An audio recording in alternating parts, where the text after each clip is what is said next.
Rastafari is a black power movement with a spiritual nucleus. It is the only black power movement that come in the West that have at its center a spiritual awakening. And that is why Rastafari is so unique in the Western world. It's fighting for the liberation of African people, even though, especially in a reggae music, you hear people that twist it and turn it round to make it mean something different. That means white people all over the place now cannot jump up on a tongue about one love, one heart, let's get together and be all right. Yet still them don't go tell them family. These young white Rasta youth will come from Italy and Germany. Them don't sit down and talk to them parents about our struggle, our liberation. But when a reggae concert, them a jump up about Jah Rastafari and a jump up about this and this and that. And now we're the most red, gold and green. And I go like say them is more Rasta than you who come from Jamaica and who has talk about Rasta. How that possible? How we allow that? Because them a usurp our thinking again, just like how them usurp and tell us say Egypt, no in Africa. When we hear about Egypt, when I was a child and I hear about Egypt, I think say Egypt was a place in the sky. Because I never know says black people have built the pyramids them and all them something. I never know that. I never know that because all of a sudden here says some space people build the pyramid. We don't know says black people.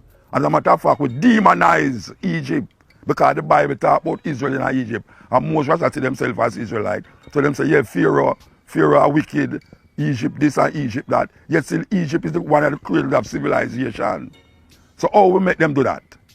How they make we come to freedom thinking and them come to freedom thinking and engulf it and push it in a way that we now start to say, yeah, well, you know, we are all one and we are all this and we are all that and all them something. Of course, we are all human beings. But there's a liberation struggle that is need to be won before we start talking about one love, one heart, let's get together and be all right. There's a liberation struggle that need to be fought from everyone away. Everyone away need to fight it before we can say, yes, this is that and this is that. Because we know say human beings is human beings. But it's not all human beings going to the craziness where black people are going through, where African people are going through. And if we don't find out and realize that philosophy, that whole one race superior is racism, we're going to always hug up this and hug up that and hug up that and then lose focus. We're going to lose focus and sell out Africa again. And Rasta will talk about this and Rasta will talk about that. Them go and go on like say everything okay. Now when you see them all in Europe, just like the leaders them in Africa. When you go, me personally witness it. When you go to Paris, I will heap of them politicians. They pure white woman them they with. Nobody don't know that in them go to Africa. Because when them go to Africa, them go like say them is black and black and black and black.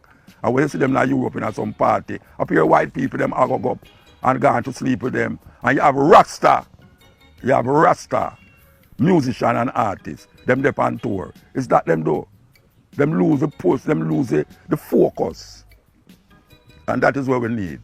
We need a focus. Rastafari is a liberation movement. The translation of it from this manuscript is saying that Jesus Christ did have a wife.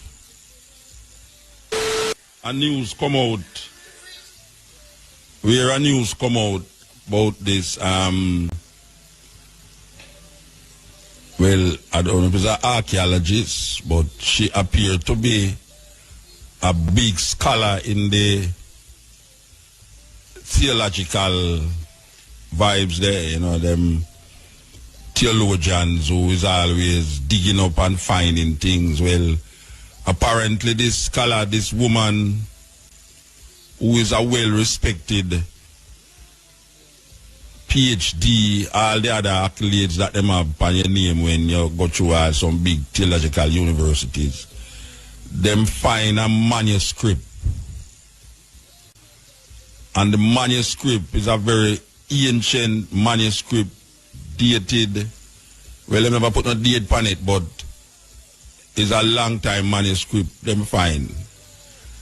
And this manuscript is said to have some words of Jesus Christ on it.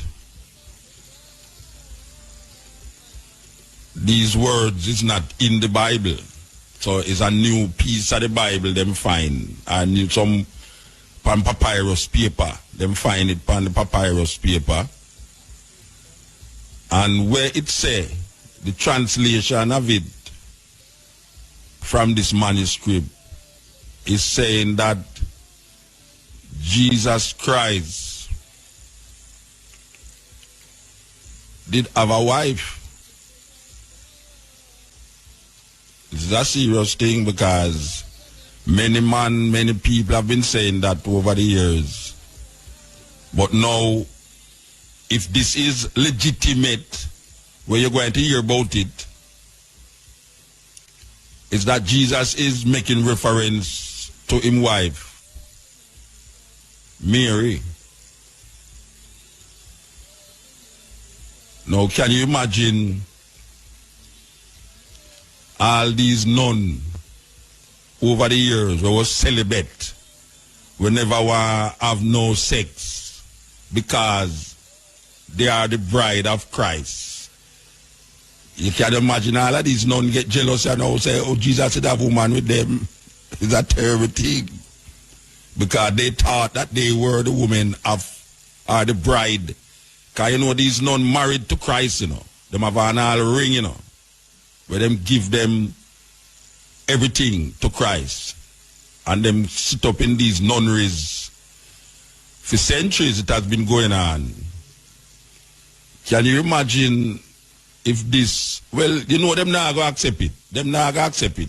I don't care what we're finding fine and how legitimate it is and how historical it is. Them not going to agree with it. But all these monks will sit up in the monasteries who has been masturbating themselves and has been troubling little boys because them take oath of celibacy to the Lord. For years, you know, that them find words by Jesus Christ that him did have a wife. Now the Da Vinci Code, where did I go and kick up rumpus over the couple years ago, did state such. There is a movie named The Last Temptation of Jesus Christ, where it mentions such union between this woman that them call Mary of Magdala and Jesus Christ. And many other books have been written about the union between Mary and Jesus. My argument is that why is it that the Roman Catholic Church is so hung up on no sex? It's like sex is a sin from them time there until now. Them put a taboo upon sex. And we see sex as, I mean, the worst thing. It's a terrible thing, you know, because you have all a woman and una go on and you have all a girlfriend and your wife or your woman who you live with, she will accept that you have a friend. But you see, from she go, you say you and the woman outside go have sex. Now it changed the whole thing, you know. It changed the whole thing now. So you can't just have a friend and like have no sex not coming right. And you have man who claims him love him woman, you know. Love her. And him say, yes, I know sex, you know, it's love, genuine love. And you see, if you remember what you say she have sex with the next woman out there, I done with her. So love, sex stronger than love in the Western world where sex destroy people. Sex get you mad and some people take sex with love. So it's a weird thing because the church started, the church create that evil thing around the sex. Them all claim say Eve first curse was the idea of she having pain in childbirth. And them have a woman named Mary who them claim never have no sex to bring forth a child in the world. So you can see how the Roman Catholic Church, because the Roman Catholic Church started, because Rome get it from Greece, Greece get it from Egypt. But the thing with it that Egyptians saw it as a myth. It was a myth in Egypt. It was a myth in most indigenous societies where we hear about the gods, and the gods, like all in the Egyptian, in the Greek mythology where you have Zeus. Zeus was a what do you call it now, a god who just have all sort of woman. So in a Rome, sex wasn't almost a perversion as how we see it. In Christian society, it become perverted to the point where now you start to think about sex, you feel that you're sin. Most man think about sex in a 5 minutes. The amount of time where a normal man think about sex. If his wife ever know, if his wife ever know his mind. But most man now go say him think about sex. But it's real. It's real thing. It's real thing. Most man in a 3 minutes, every 3 minutes, a man think about sex. Every 3 minutes, a man think about sex. And any woman out there, if your man tell you say, don't go so lie about tell him say Muta say, every 3 minutes, a man think about sex. You understand? If him tell you say, Muta talk foolishness, Muta don't talk foolishness, you have, especially when you get older. Especially when you get older. Because when you get older, you feel everything can go left, you know. So you have to repellish it when you get older. Because when you get older, you feel everything can go left, you know. So you have to repellish it when you're thinking. And that's how you have to start to think enough things. You know, see, you have some man, I look at some young girl out there that if I go like, if I walk with her wife, that I go like, that look. When the wife, that hides him sideways, you know. I look at him sideways to see if him see her, because she look at her too, you know. The thing is that woman always look upon a woman where, if you feel such a pretty thing, a woman look upon the woman first. She look upon her, and then when she look upon the woman, how the woman look, shaped and thing, she eyes you around the corner, obviously, if you are look. You make sure say you don't look. Because it's almost like say you eye rape her. You say, where you look at her so far? It's a serious thing. So the sex thing is a serious problem. It's a serious problem. We have a serious decadent mind when it comes on to sex. We have a serious, what you call, sinful way toward this sex. And where we know, say, we can't escape it. And in the Western world, it becomes so perverted. It becomes very perverted. And the Christian mindset even make it more perverted. Because the more you put stigma upon it, is the more you sin against it. Because the law, not there to save you, you know, the law there to kill you. Because law not come out of conscience, law come out of societal practices, not necessarily societal practices, but law come out of how people in a society decide, say, they're going to keep the society in line. So them create certain laws, but necessarily, sometimes the law is against the people. Sometimes the law make you sin more. Sometimes the law make you do things where it's like how a man make ganja illegal. You have some man that say ganja shouldn't be illegal, but the law said. And until the law say it legal, you go always have people that go jail feed. So when the law make it legal now, how you go compensate all the people that you lock up for ganja over the years?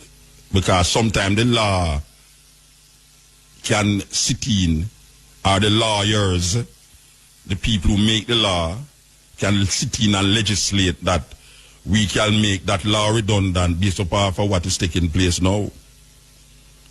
You understand? Just like how we read in the Bible that them say, if a man commit adultery, he must be put to death, just like a homosexual. But now, it's all right for be an adulterer in a Jamaica, but it's all right for be a homosexual.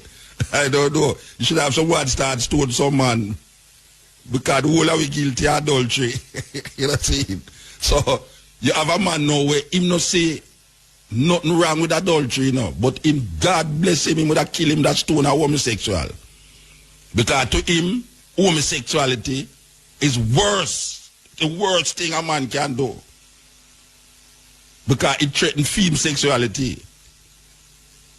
And the woman now, she can't take no recourse against it more than say, me I left you, you know, me I left you, and I truly pity them, me not left you already, you know, and I left something there. And the same Bible will tell us homosexuality, a man for dead because of homosexuality. The same Bible will tell us adultery for dead too.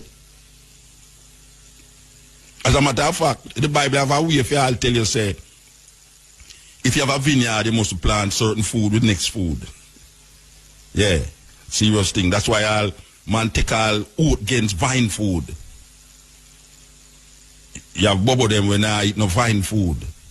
Because number 6 tell you say you must drink no wine or nothing from the vine and all these things. So it's really a concept where man come up with in certain things. So the Roman Catholic have a monopoly for certain vibe and come on to Christianity. And them create these laws for make you sin. Yeah, you have societies now where it don't matter to them. You know, see, you have in Africa, polygamy. In Africa, polygamy is more accepted than homosexuality. In the West, homosexuality is more accepted than polygamy. As a matter of fact, to the USA newspaper poll, said that most Americans believe that polygamy is worse than homosexuality.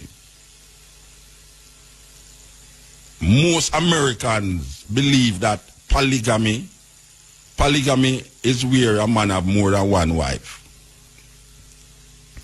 Monogamy is when a man have one wife or a woman have one husband.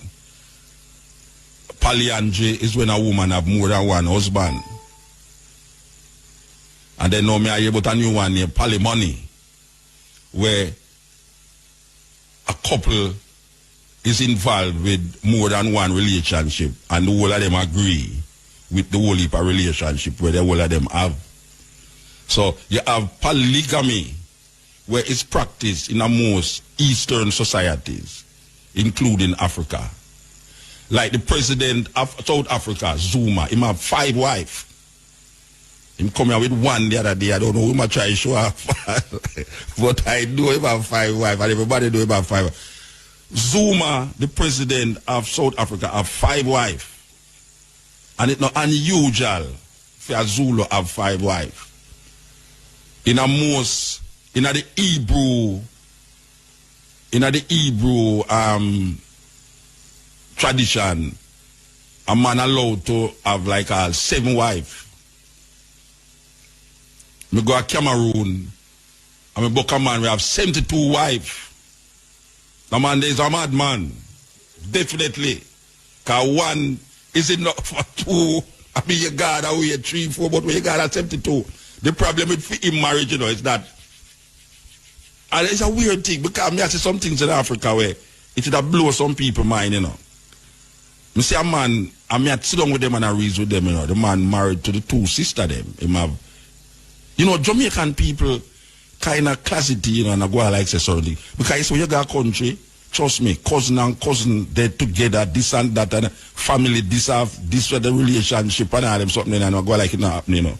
But the man have him two wife, them his sister. We book a next one where this is weird. Like the two of them, the two people them engage. But the arrangement is that before they're married, the man can deal with who he want to deal with, and the woman can deal with who she want to deal with. But this is when they're married now, they have to give a commitment to the marriage that way there. You're thinking at Jamaica, you could have got engaged that woman, and I tell her, I say, all right, like come here, not married yet. You can't go and deal with my whole-time girlfriend. Should that chopper have a figure with a ring for it? Believe you me, the engagement ring. But it's different strokes for different folks, you know. In different societies, certain things happen, certain things work, where you would have looked upon as weird. You understand? But it's not really weird to them. Like it's weird in America, especially in Jamaica, you know. I mean, the monogamous thing kind of stifling. Believe you me, monogamy kind of stifling. Consider and say most man is by nature polygamous. And you can't work out a polygamy there in a country where tell you say, boy, right now, if you go married, one of married, bigamy that is an unlawful thing. So Rome come and Rome set up certain laws and set up certain doctrine, and in them religion thing, them cars now. That's why you have so much pedophiles and so much priests where the little boys, and the homosexuality is rampant amongst priests because they must stifle a certain part of them what is real. They must stifle it. You know, see? And through they must stifle it now, them turn to, well, part of the Bible they tell you to, in our Romans, when Paul talk about because of them perversion of the Lord, give them up to unusual behavior, men turn into men and women turn into women and all these things. So, them set up themselves, perversion, and then them now turn around now, and you who now accept these things now, you is seen as uncivilized, you is seen as not keeping up with the times. You understand? And if you don't accept these things now, you are labeled all sort of name, big name like homophobic and all these words where we never hear about. When me like a pick, me never know name homophobic. We think was an instrument where people play. You understand? Although we are hear some big word. But these paper, these papyrus that them find, or this woman find, I don't know how effective it's going to be upon the thinking of Christians. Because maybe you don't even hear about it more than so. You understand? Again. But as we say, when we talk certain things all 2-3 weeks down the line, you hear it just coming at the newspaper then. But look out for that news there because it's going to be a serious thing.